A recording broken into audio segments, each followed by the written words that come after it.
Good morning, ladies and gentlemen, dear adjudicators and also esteemed members of the floor. I'm Winasti, and today I will be the first speaker of the opposition team. First of all, it is an honor to participate in this debate competition. Even though it held online, I hope my argument will convey well through this video. As an opposition team, I will start my argument by rebuttal. I will be rebutted the first speaker of Prime Minister. First of all, the motion for today that we will discuss is this House would require a political candidate to pass a political competency test in order to run the office. My rebuttal is why a test in political candidate in Indonesia should not be implemented. Democracy is about representation, not just intelligence. A test assumes that intelligence or academic knowledge is the most important quality in a leader is wrong. In reality, people vote for politicians who understand their struggle, value, and also understand the value and also aspiration.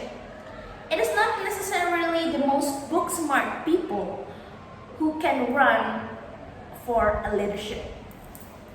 Imposing a test may exclude capable people, capable leaders from a rural or marginalized background who don't perform well on standardized tests or exam but have strong leadership and maybe empathy.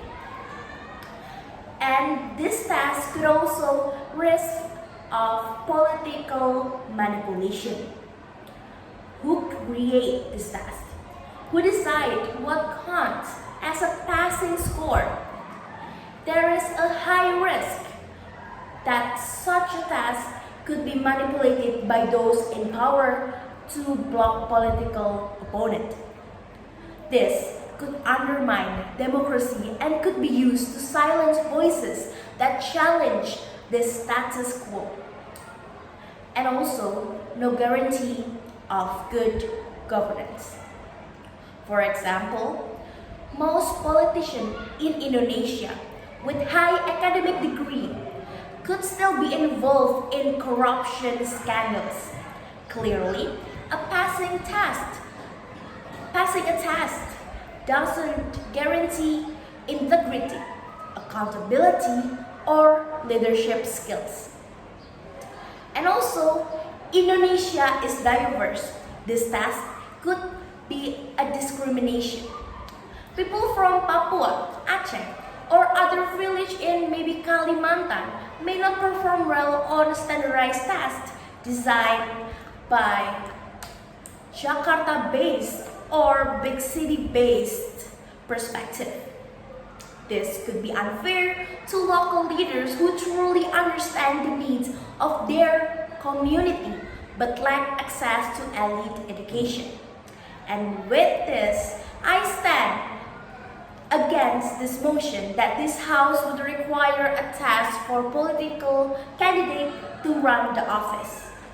This delivery to my argument, which are requiring a standard test for politicians, is unnecessary because democratic systems are built on participatory or of popular representation, not taste-based merit. Citizens could have the freedom. Citizens should have the freedom to elect leaders who represent their value, as I said before. Leaders who represent their experience and also have the prioritized as them. Not just those who score well in tests. My favor those with formal education or specific background. Politically discriminating against grassroots or candidate with non-elite education. Those who lived experience the actual condition. Candidate or those who live with actual experience that actually make a more reliable and effective leader. Leadership involves character, empathy, communication, and decision making, which cannot be currently measured through a standardized test. And we can set an example, as we all know, Nelson Mandela. Nelson Mandela did not come to power through academic testing.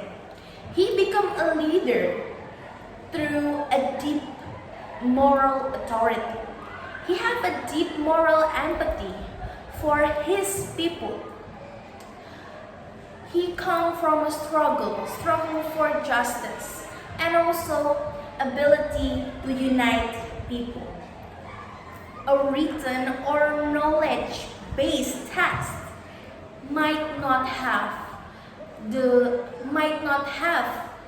reflected that kind of standard. A written knowledge test will not reflect the true leadership capability. And with that, I stand against this motion that this House would require a political candidate to pass a political standard test or a competency test in order to run the office. I fully disagree. Thank you.